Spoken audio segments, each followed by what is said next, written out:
Hello प्यारे बच्चों, कैसे हो आप सभी। उम्मीद करता हूँ कि बहुत अच्छे होंगे और आप लोगों की पढ़ाई है वो भी एकदम अच्छी चल रही होगी। तो बच्चों, आज का क्लास बहुत ज़्यादा इम्पोर्टेंट होने वाला है, क्योंकि आज के इस क्लास में हम क्लास 12th फिजिक्स के top 50 very very very important objective question हम देखने वाले हैं, जो कि आपके बोर्ड एग्ज़ाम 2025 के लिए बहुत ही ज़्यादा इम्पोर्टेंट होने वाला है। तो क्लास को पूरा देखिएगा और वीडियो को लाइक शेयर भी कर दीजिए। जो चैनल पर नए हैं वो चैनल को सब्सक्राइब कर दीजिए। तो आप सभी इन सभी प्रश्नों को याद करते चलिएगा। तो चलिए वीडियो को स्टार्ट करते हैं। तो क्वेश्चन नंबर फर्स्ट आपके सामने है। सूर्य के प्रकाश का स्पेक्ट्रम होता है। सूर्य के प्रकाश का स्पेक्ट्रम कैसा होता है? वो सतत होता है। कैसा होता है बच्चों? सतत होता है, कॉन्टिन्यूअस होता है। तो ऑप्शन ए राइट हो जाएगा क्वेश्चन नंबर फर्स्ट का। चलिए क्वेश्चन नंबर सेकंड का आंसर लगा दीजिए फटाफट कमेंट सेक्शन में। क्या हो जाएगा? निम्नलिखित में किसका अपवर्तनांक सबसे अधिक होता है? अपवर्तनांक की बात करें तो किसका सबसे अधिक होगा यहाँ पे? हीरे का, यानी कि हीरा जो डायमंड जो होता है उसका अपवर्तनांक सबसे अधिक होगा, जो कि कितना होता है? 2.42 होता है। कितना होता है? 2.42 होता है। ठीक है। चलिए क्वेश्चन नंबर थर्ड देखिए। क्वेश्चन नंबर थर्ड कह रहा है, दो लेंस जिनकी क्षमता -के 15 डायप्टर तथा 5 डायप्टर है, तो संयुक्त करने पर संपर्कित समायोजन की फोकस दूरी होगी। यानी कि ये दो लेंस है, पावर यहाँ पे दी हुई है। तो यहाँ पे P1 दिया हुआ है -के 15 डायोप्टर और P2 दिया हुआ है 5 डायोप्टर। तो यहाँ पे P1 प्लस P2 करें तो वो कितना हो जाएगा? यहाँ पे -के 10 डायोप्टर। ओके। तो P का मान हमारे पास आ गया है -के 10 डायोप्टर। तो यहाँ पे फोकस दूरी पूछी है, तो फोकस दूरी यानी कि हमारे पास फॉर्मूला होता है P बराबर 1/f। ओके। तो यहाँ पे -10 डायोप्टर P का मान हो जाएगा। तो देखिए यहाँ पे हम बात करते हैं P बराबर 1/f की। तो यहाँ पे इसका मान है -के 10 बराबर 1/f। तो यहाँ पे f क्या हो जाएगा? f हो जाएगा 1/-के 10। ओके। तो यहाँ पे जो ऑप्शन है वो सेंटीमीटर में है, तो यानी कि हमको यहाँ पे 100 से मल्टीप्लाई करना होगा। तो ये कैंसिल होगा, तो हमारे पास आंसर आ जाएगा -के 10 सेंटीमीटर। ओके। तो ऑप्शन देख लीजिए, यहाँ पे ऑप्शन बी इसका राइट आंसर हो जाएगा क्वेश्चन नंबर थर्ड का। ठीक है। चलिए नेक्स्ट क्वेश्चन है, किसी प्रिज्म पर एक वर्णी प्रकाश की आपतित होने पर निम्न में से कौन सी घटना होती है? एक वर्णी प्रकाश को आपतित होने पर जो घटना होती है उस घटना को क्या कहा जाता है बच्चों? विचलन कहा जाता है। क्या कहा जाता है? डेविएशन कहा जाता है। तो ऑप्शन बी इसका राइट आंसर हो जाएगा। चलिए क्वेश्चन नंबर 4 देखिए। कांच से हवा में प्रवेश करते समय किस प्रकाश का क्रांतिक कोण सबसे कम होता है? सबसे कम किसका होता है? बैंगनी रंग का होता है। ठीक है ना, यानी कि वॉलेट कलर का जो क्रांति कोण होता है वो सबसे कम होता है। ठीक है। चलिए क्वेश्चन नंबर 6 देख लीजिए। ऑप्टिकल फाइबर किस सिद्धांत पर काम करता है? ऑप्टिकल फाइबर की बात करें तो वो किस सिद्धांत पर काम करता है? वो TIR पर काम करता है, यानी कि टोटल इंटरनल रिफ्लेक्शन पर काम करता है, यानी कि पूर्ण आंतरिक परावर्तन जिसको बोलते हैं। तो ऑप्शन डी क्वेश्चन नंबर 6 का राइट आंसर हो जाएगा। चलिए क्वेश्चन नंबर 7 है, प्रकाश के अनुप्रस्थ तरंग की पुष्टि करता है। प्रकाश के अनुप्रस्थ तरंग की पुष्टि कौन करता है यहाँ पे? तो ऑप्शन सी राइट हो जाएगा, ध्रुवण। पोलराइजेशन इसकी पुष्टि करता है। तो ऑप्शन सी लगा लीजिए क्वेश्चन नंबर 7 के लिए।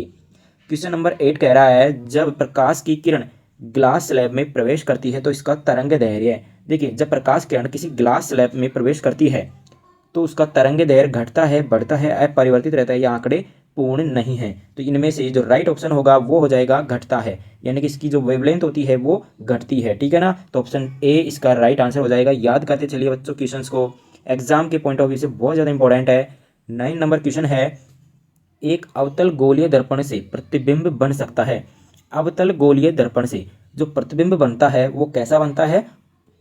आभासी, वास्तविक और उल्टा सभी प्रकार के बनते हैं, यानी कि ये सभी बनते हैं। तो डी इसका राइट ऑप्शन हो जाएगा। चलिए नेक्स्ट क्वेश्चन, क्वेश्चन नंबर 10 कह रहा है, समतल दर्पण की वक्रता त्रिज्या होती है। देखिए ये कोई समतल दर्पण है तो इसकी वक्रता त्रिज्या कैसी होती है, यानी कितनी होती है? अनंत होती है। कितनी होती है बच्चों? अनंत होती है, इन्फिनिट होती है। तो ऑप्शन ए इसका राइट आंसर हो जाएगा। चलिए क्वेश्चन नंबर 11 है, लेंस की क्षमता का एसआई मात्रक होता है। लेंस की क्षमता का मात्रक क्या होता है? डायोप्टर होता है। क्या होता है बच्चों? डायोप्टर होता है। ये हमारे पास इसका जो एसआई मात्रक की बात करें तो वो होता है मीटर इनवर्स, ठीक है ना। ये तो आधुनिक प्रचलित मात्रक है डायोप्टर तो, ओके। तो या इसका जो एसआई मात्रक है वो मीटर इनवर्स है। तो याद रखिएगा क्वेश्चन नंबर 11 के लिए ऑप्शन बी राइट हो जाएगा। याद करते चलिए। नेक्स्ट क्वेश्चन है 4 डायोप्टर क्षमता वाले लेंस की फोकस दूरी होती है। यहाँ पे पी का मान दिया हुआ है 4, तो एफ निकालना है। तो एफ के लिए हमारे पास फॉर्मूला हो जाएगा 1/p, तो ये हो जाएगा 1/4 जो कि होता है 0.25 मीटर, ओके। क्योंकि हमने यहाँ पे 100 से मल्टीप्लाई नहीं किया है, तो इसका आंसर हो जाएगा ऑप्शन ए, ओके। तो क्वेश्चन नंबर 12 के लिए ऑप्शन ए राइट हो जाएगा। याद करते चलिए फॉर्मूले वगैरह सभी।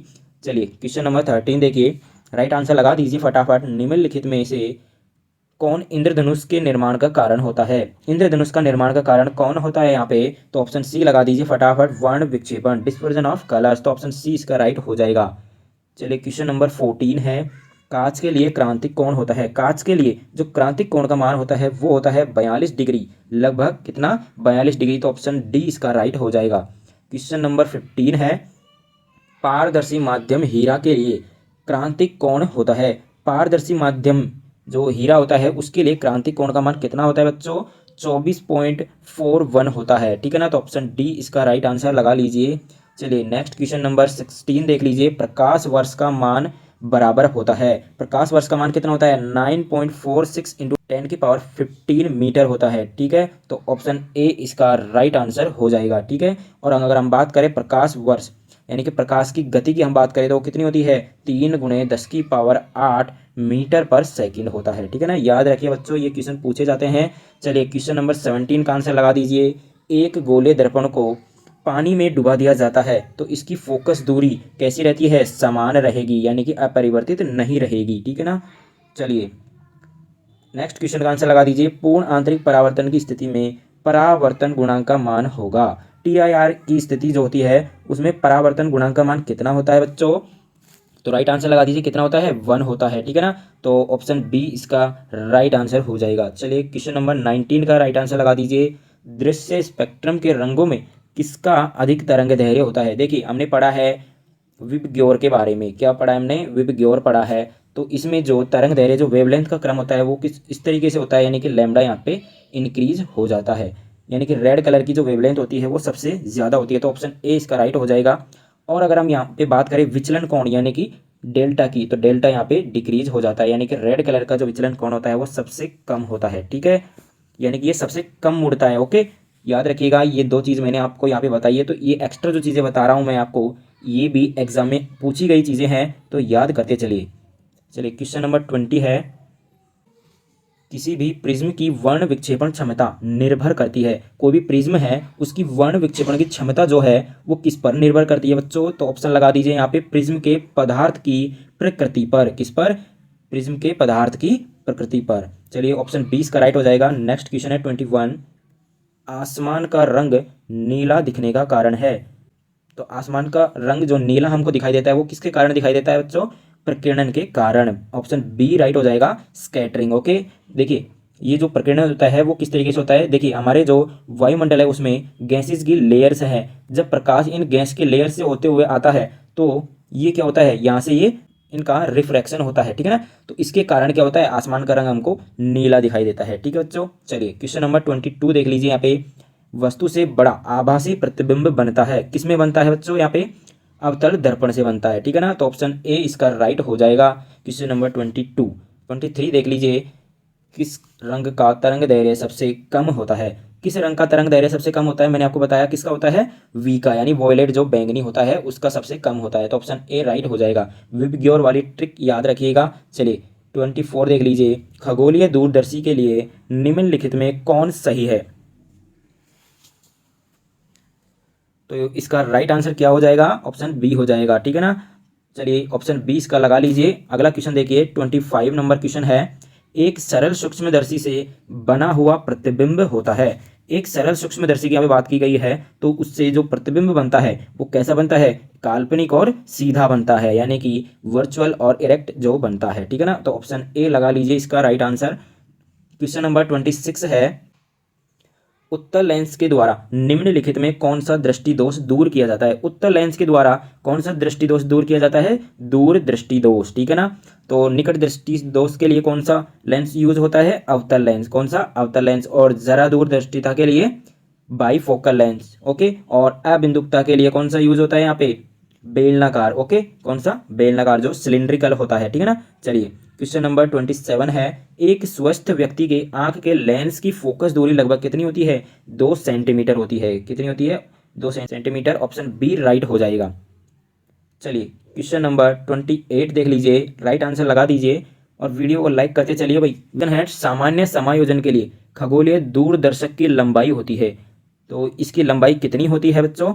तो ऑप्शन डी इसका राइट आंसर हो जाएगा, ठीक है। चलिए क्वेश्चन नंबर 29 देख लीजिए, यौगिक सूक्ष्मदर्शी की नली की लंबाई बढ़ाने से आवर्धन क्षमता में क्या परिवर्तन होता है? क्या परिवर्तन होता है बच्चों? ये बढ़ जाती है। क्या होती है? आवर्धन क्षमता बढ़ जाती है। तो ए इसका राइट आंसर हो जाएगा। चलिए क्वेश्चन नंबर 30 देख लीजिए, निकट दृष्टिता को दूर करने के लिए व्यवहार किया गया लेंस होता है। मैंने अभी आपको बताया दूर दृष्टिता को दूर करने के लिए कौन सा लेंस? अवतल लेंस, ओके। तो ऑप्शन ए राइट हो जाएगा। चलिए क्वेश्चन नंबर 31 देख लीजिए, बेलनाकार लेंस का व्यवहार किया जाता है आंख के उस दोष को दूर करने के लिए जिसे कहा जाता है, क्या कहा जाता है?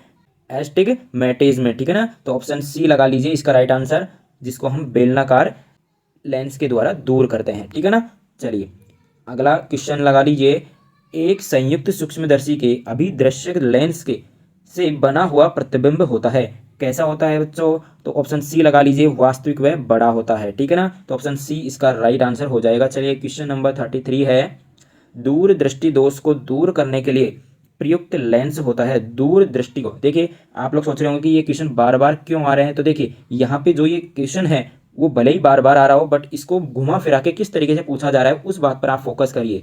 तो दूर दृष्टिता को दूर करने के लिए प्रयुक्त लेंस कौन सा होता है? उत्तल लेंस होता है। कौन सा? उत्तल लेंस, ठीक है ना। जिसमें होता क्या है कि निकट की जो वस्तुएं हैं वो साफ दिखाई नहीं देती है, ठीक है ना। तो चलिए ऑप्शन ए इसका राइट हो जाएगा। नेक्स्ट क्वेश्चन का आंसर लगा दीजिए, मानव नेत्र की विभेदन क्षमता मिनट में होती है। मानव नेत्र जो हमारी नॉर्मल आईज है उनकी विभेदन क्षमता मिनट में कितनी होती है बच्चों? 1 होती है। कितनी होती है? 1 होती है। तो ऑप्शन बी लगा दीजिए इसका राइट आंसर। चलिए नेक्स्ट क्वेश्चन 35 देखिए, मनुष्य के आंख की रेटिना पर बना हुआ प्रतिबिंब होता है। मनुष्य के आंख की रेटिना पर बना हुआ प्रतिबिंब कैसा होता है? वास्तविक व उल्टा होता है। तो उल्टा होता है तो ये हमको सीधा कैसे दिखाई देता है? ये हमारे मस्तिष्क की वजह से, ठीक है ना। चलिए नेक्स्ट क्वेश्चन का आंसर लगा दीजिए, किसी बिंदुवत स्रोत से परिमित दूरी पर तरंगाग्र होता है। तरंगाग्र कैसा होता है? गोलाकार, बेलनाकार, समतल या वृत्ताकार? कैसा होता है बच्चों? गोलाकार होता है। कैसा होता है? स्फेरिकल होता है। तो ऑप्शन ए इसका राइट आंसर हो जाएगा। चलिए नेक्स्ट क्वेश्चन 37 का आंसर लगा दीजिए, द्वितीयक तरंगिकाओं की अवधारणा किसके द्वारा दी गई? हाइगेंस साहब के द्वारा। किसके द्वारा? हाइगेंस के द्वारा। तो ऑप्शन सी राइट हो जाएगा। नेक्स्ट क्वेश्चन 38 लगा दीजिए, निम्नलिखित में किस भौतिक राशि का पुनर्वितरण प्रकाश का व्यतिकरण होता है? किसका होता है यहाँ पे? राइट आंसर लगा दीजिए, क्या हो जाएगा? तीव्रता, इंटेंसिटी, ओके। तो ऑप्शन बी इसका राइट आंसर हो जाएगा। चलिए नेक्स्ट क्वेश्चन का राइट आंसर लगा दीजिए, ब्रूस्टर का नियम है। ब्रूस्टर का नियम यहाँ पे बता दीजिए क्या होगा? म्यू बराबर 10 IP। तो ऑप्शन सी इसका राइट हो जाएगा। चलिए 40 नंबर क्वेश्चन का राइट आंसर लगा दीजिए, एक पतले फिल्म के रंग का कारण है। एक पतले फिल्म के रंग का कारण क्या है? व्यतिकरण है। क्या है? व्यतिकरण है, इंटरफेरेंस है, ओके। ऑप्शन बी राइट हो जाएगा। चलिए नेक्स्ट क्वेश्चन है 41 है, व्यतिकरण की घटना का कारण है। व्यतिकरण की घटना का कारण यहाँ पे क्या है? बताइए फटाफट आंसर लगा दीजिए। इसका क्या है? कालांतर है। क्या है? कालांतर। ऑप्शन ए इसका राइट आंसर हो जाएगा। चलिए 42 नंबर क्वेश्चन का आंसर लगा दीजिए, ध्रुवित प्रकाश उत्पन्न करने के लिए किसको प्रयुक्त किया जाता है?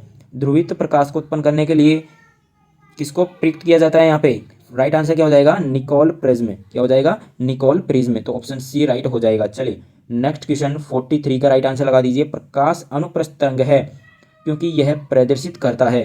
प्रकाश अनुप्रस्थ तरंग है क्योंकि ये क्या प्रदर्शित करता है यहाँ पे? तो ऑप्शन बी हो जाएगा राइट आंसर, ध्रुवण, पोलराइजेशन ये प्रदर्शित करता है, इसीलिए यह क्या है? प्रकाश एक अनुप्रस्थ तरंग है, ठीक है। चलिए 44 नंबर क्वेश्चन का राइट आंसर क्या हो जाएगा?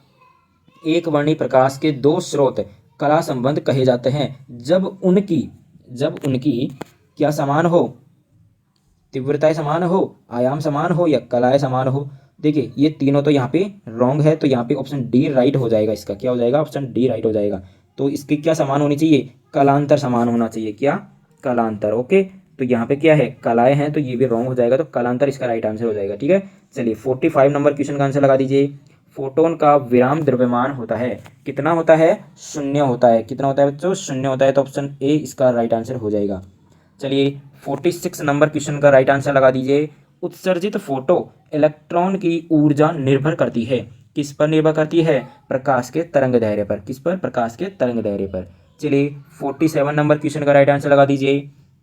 इलेक्ट्रॉन वोल्ट इकाई होती है जिसको हम ईवी से लिखते हैं, तो ईवी किसकी इकाई होती है? ऊर्जा की होती है। किसकी होती है बच्चों? ऊर्जा की होती है। ठीक है ना, तो ऑप्शन डी इसका राइट आंसर हो जाएगा। चलिए नेक्स्ट क्वेश्चन का आंसर लगा दीजिए। फोटो सेल आधारित है, फोटो सेल किस पर आधारित है? तो इसका राइट आंसर क्या हो जाएगा? प्रकाश विद्युत प्रभाव, यानी कि फोटो इलेक्ट्रिक इफेक्ट पर ये आधारित है। ठीक है, चलिए 49 नंबर क्वेश्चन का राइट आंसर लगा दीजिए। प्लांक स्थिरांक की विमा है, तो प्लांक स्थिरांक की विमा कौन सी हो जाएगी यहाँ पे? ml2t-1, तो ऑप्शन ए इसका राइट हो जाएगा।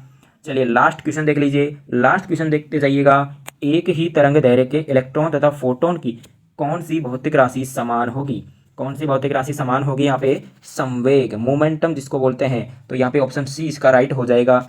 तो बच्चों ये थे 50 क्वेश्चन, बहुत ही इंपॉर्टेंट क्वेश्चन है जो कि आपके एग्जाम के प्रीवियस ईयर से लिए गए सारे क्वेश्चंस हैं। तो इन सभी क्वेश्चंस को एक बार और एग्जाम जब आपकी हो तो उससे एक दिन पहले एक बार और इसका रिवीजन जरूर से करके जाइएगा, ताकि आप एक भी क्वेश्चन यहाँ से मिस नहीं कर सके। ठीक है, तो चलिए, तो ये थे आपके 50 मोस्ट इंपॉर्टेंट क्वेश्चन। तो ये वीडियो आपको कैसा लगा कमेंट सेक्शन में ज़रूर बताना। वीडियो को जो लाइक नहीं किया है वो लाइक कर दीजिए, शेयर कर दीजिए, और जो चैनल पर अभी हमसे जुड़ना चाहते हैं वो चैनल को सब्सक्राइब कर लीजिए। चलिए मिलते हैं नेक्स्ट वीडियो में। Thank you, bye bye.